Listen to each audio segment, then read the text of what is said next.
Back home, Amira made mint tea, and while the green leaves infused and the minty smell filled the kitchen, Priya told her about the crazy Panama antiques lady and the golden frog being 1,000 years old. For the next few days, Sam kept visiting with news. Priya was expecting she might have to identify a suspect from his leg, but this did not happen. The police were, however, interested in the design Priya had seen on the sole of the shoe and the fish pattern on the sock. George came round with 3 pots of marmalade, which was delicious. Amira went back to working in the basement on her party projects. Priya talked to Hamish and Sasha, who were very jealous of her adventures. She took Jack for long walks in Wandsworth Park and spent time researching Panama in the library and online, just for fun. Everything settled down into the quiet summer holiday Priya had once feared.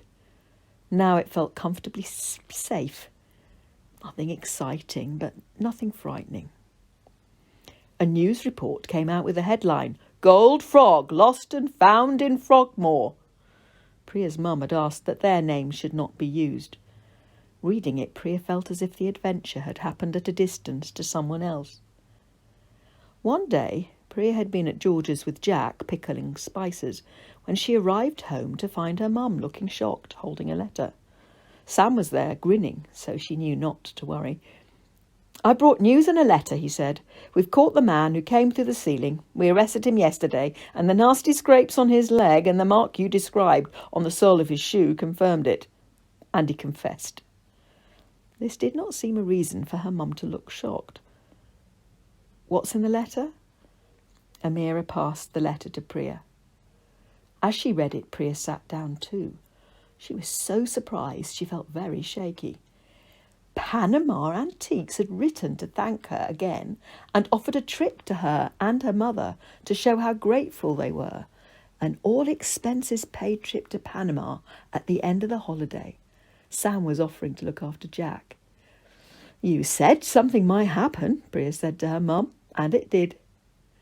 "I don't even know anything about Panama," said her mum, "apart from the canal and maybe the hats. And I think they have sloths."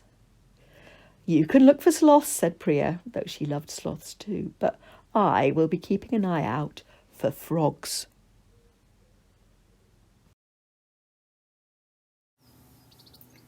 If you would like to walk a little further, you can continue along Putney Bridge Road towards Wandsworth and turn down Frogmore on your left after the railway bridge. You can see the school and the building with spikes that inspired the author.